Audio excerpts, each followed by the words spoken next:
mula kay PHTV. Naku po, isang Chinese general kumampi daw sa US at Pilipinas, mga kapatid. Ayan, binasa ko lang sa title.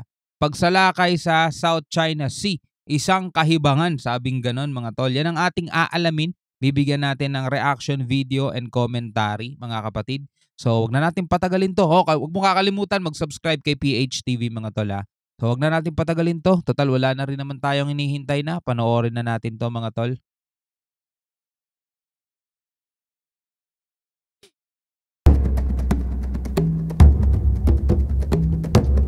Isang Chinese general kumampi sa US at Pilipinas, no?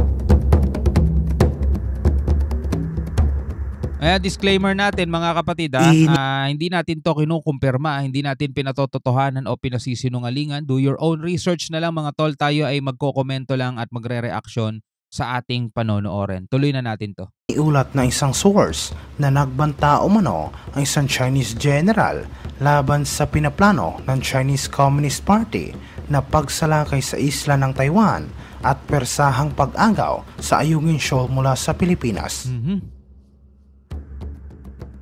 Sinabi ni General Wei Fenghe na hindi umano sang-ayon ang karamihan sa mga general ng People's Liberation Army sa pinaplano ng Communist Party dahil hindi umano pabor sa China ang magiging resulta nito. Palihim umanong nagbanta ang general sa mga miyembro ng Communist Party na hindi sila papayag sa anumang pagsalakay at sinabi na handa umanong magdeklara ng kodita ang mga matataas na opisyal ng People's Liberation Army. Meron palang ganun, no? Sa mga komunista may mga ganun din palang kodita, no?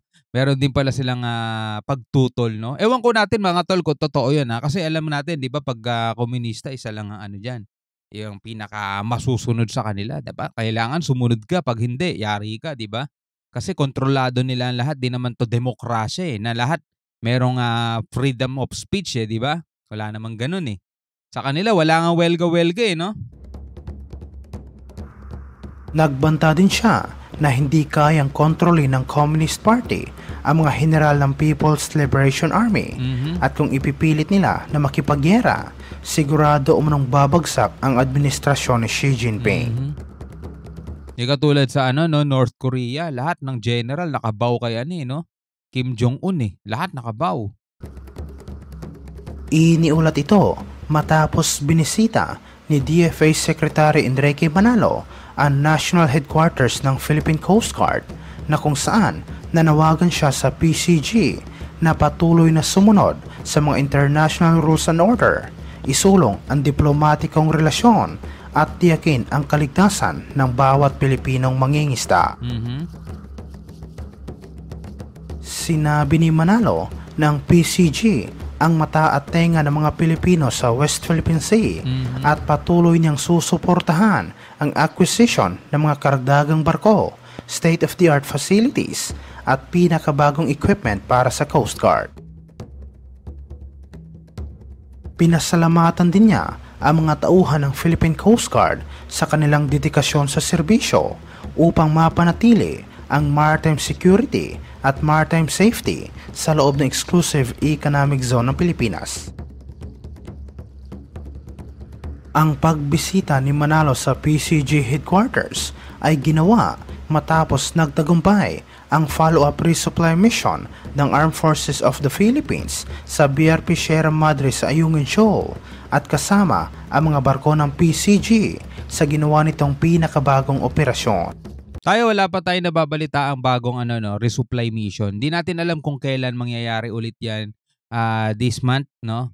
Kasi last month meron silang resupply Hindi natin alam gaano ba katagal ang tinatagal ng supply nila. Pero sa next resupply, mga kapatid, ano kaya ang muling mababalitaan natin na kaganapan, no? Ano kaya ang patuloy na gagawin ng China, mga kapatid? Kinailangan magsagawa ng follow-up mission ng Pilipinas dahil isa lamang sa 2 resupply boat ang nakapaghatid ng mga items sa BRP Sierra Madre matapos hinarang at binomba ng water cannon ng China Coast Guard ang supply ship ng Manila. Sinabi ng Beijing na mga Philippine vessel ay iligal umanong pumasok sa Ayungin Shoal at nilabag nito ang kanilang mga batas. Ngunit sinabi ng PCG na sa ilalim ng United Nations Convention on the Law of the Sea, ang Ayungin ay bahagi ng 200 nautical mile exclusive economic zone ng Pilipinas. Samantala sa ibang aspeto naman, iniulat ng isang source na posible umunong harangan o arestuhin ng Philippine Coast Guard ang daan-daan Chinese fishing militia na papunta na umano sa West Philippine Sea. Pwede naman talaga eh. Di ba yun nga yung trabaho ng Coast Guard eh. Sabi nga gano'n ni Senator Robby, di ba? Pulis karagatan yan. Di ba? Pag may pumapasok, mga illegal na pumapasok, mga mangingisda na pumapasok sa loob ng binabantayan ng Coast Guard doon sa exclusive economic zone o sa soberanya ng isang bansa, di ba? Meron talaga silang karapatan na hulihin yun. Di ba? Kumpiskahin kung ano man yung mga daladalang kargamento nun, mga tol. Kasi ganun nga sa ibang bansa, di ba? Naalala niyo yung mga Pilipino, hinuli sila doon sa Indonesia ba yun o sa Vietnam? Di ba? Dahil illegal silang namingwit doon sa loob ng kanilang soberanya, mga tol. So ganun talaga dapat ang Coast Guard, no? Masyado lang maingat eh minsan yung mga Coast Guard natin eh. Kung sakaling gagawa ang mga ito ng illegal na aktibidad sa nasabing karagatan. Nagbanta umano ang tagapagsalita ng Philippine Coast Guard para sa West Philippine Sea na si Commodore J. Tariela tungkol sa pagpapadala ng Chinese military ng daan-daan Chinese militia vessel sa West Philippine Sea. So ang dami ng mga Chinese militia vessels dito sa West Philippine Sea, mga tol eh. Yung iba nakaparada lang dun, wala naman talagang mga tao, di ba? Parang nakapader lang silang gano'n, naka-formation sila. Wala namang mga tao, kahit i-radio challenge, walang sumasagot. Diba? Ang ginagawa ng AFP natin, nag-deploy ng mga rubber boat, no, para mapalayas daw yung mga dagsa-dagsang Chinese militia vessels na dumarating dito sa ating West Philippine Sea. Sinabi niya na hindi umano papayag ang Philippine Coast Guard na basta-basta na lang salakayin ng Chinese militia ang West Philippine Sea at anya handa umano nilang ipatupad ang batas ng bansa upang maprotektahan ang nasabing karagatan. Sinabi rin umano ni Tariela na magpapadala ang Philippine Coast Guard at Navy ng mga barko sa West Philippine Sea upang mabilis sila makapagbigay ng tugon kung sakaling magsasagawa ng anumang agresibong aksyon ang Chinese militia sa lugar. Good. Ito ay matapos iniulat na isinasaalang-alang ni AFP Chief General Romeo Browner Jr.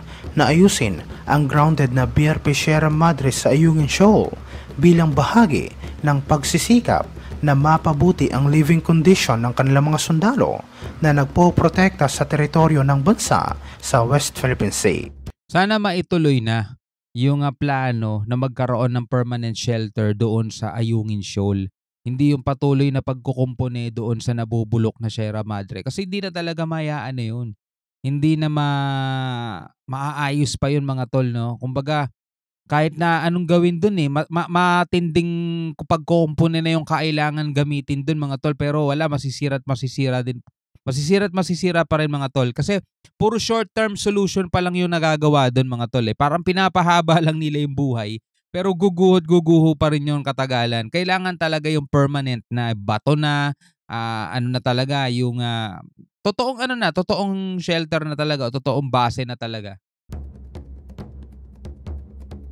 Ang Ayungin Shoal ay isa lamang sa siyam na mga isla na kasalukuyang kinokontrol ng Pilipinas at mayroong mga istrukturang nakatayo.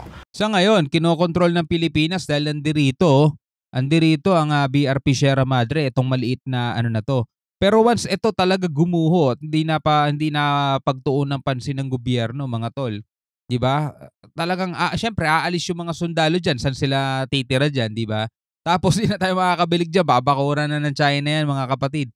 May pinag-uusapan natin nung nakaraan, 'di ba? Daan-daang bilyon yung pinag-uusapan sa Kongreso. Diba? Ambunan naman nila, wag naman ambon. Ulanan naman nila, mga tol, etong mga mga isla natin, mga soberanya natin. Patayuan naman nila ng shelter, 'di ba? para yun talaga yung matindigan talaga nating atin.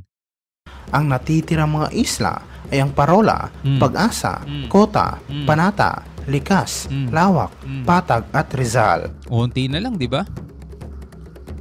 Binigyang diin niya ang pangangailangan na panatilihin, suportahan at pagtibayin ang presensya ng Philippine military sa mainit na pinag-aagawang karagatan.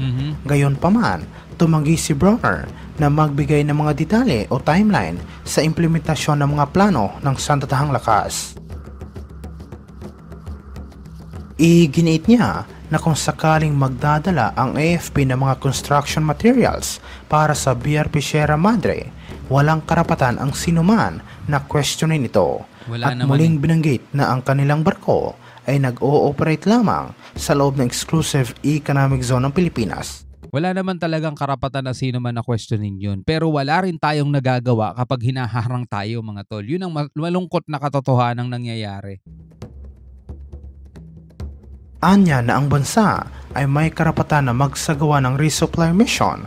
Mayroon tayong karapatan na protektahan ang ating exclusive economic zone at mayroon tayong karapatan na tiyaking ligtas ang ating mga sundalo sa BRP Sierra Madre. Sinabi ni Bronner na magkukomisyon sila ng mga civilian boats upang magdala ng iba't ibang materyales, ngunit hindi sila tiyak kung gaano kadalas na ito magagawa. Ngunit ang pinakamainam na gawin ay ang paggamit ng mga civilian boats upang maiwasan ang provokasyon. Yun na nga di ba? Ang mga ginagamit natin, mga tol, dito sa whenever na meron tayong resupply mission, is yung mga kahoy na bangka lang. Yung talagang makikita mong hindi to papalag, hindi to pang digmaan, di ba? Para less provocative nga pero yung nagiging advantage din naman yun sa China kasi mas madali nilang nabubulas, mga tol. Mas madali, bombayin lang nila ng water cannon, sira agad Diba? So, mas ang pakay kasi nila pigilan Diba? Ang pakay nila pigilan. So, basta magawa nilang pigilan yan, mission accomplished na sila. So, tayo naman, ang pakay naman natin makapaghatid ng supply na less provocative o hindi mapanghamon. Pero mo, nandito tayo sa ating soberanya at sinasabi natin may karapatan tayo pero tayo pa talaga iwas na iwas. Tayo pa talaga yung gumagawa, nag-a-adjust para hindi maging mapanghamon ng datingan natin. Pero yun nga, kaninong plano magtatagumpay? Well, so far naman, lagi naman nagtatagumpay yung plano natin, mga tol, nakakapag-supply pa rin naman tayo. Pero nung nakaraan, di ba, merong nasirang barko dahil nga sa water cannon ng China. So kung patuloy tayong maggaganon, mga kapatid, hanggang kailan yan, di ba? Tayuan na talaga natin ng shelter yan. Budgetan na nila. Diba? Budgetan na ng mga kinauukulan. Ang laki-laki ng mga perang pinag-uusapan dito sa Kongreso at Senado, di ba? Ano ba naman yan? 1999 pa isinadsad yung BRP Sierra Madre doon, 2024 na. Mga lodi. 2024 na, labas-pasok na lang, takbo, talo, takbo, panalo, talo Ganun na lang ang nangyayari sa mga nasa Kongreso natin, nasa Senado natin, pati iba't ibang presidente na inaupo. Anong nangyari? Hindi man lang naisipan na tayuan ng tayuan ng shelter na talaga, di ba? Yung permanent na, yung tatagal ng mga 100 taon, di ba? Ay nako, ikaw bilang isang Pilipino, ano masasabi mo, mga tol? Comment ka na lang sa baba at pag-usapan natin yan sa comment section. Hanggang sa muli, ako nga pala si Shobal D. Peace out.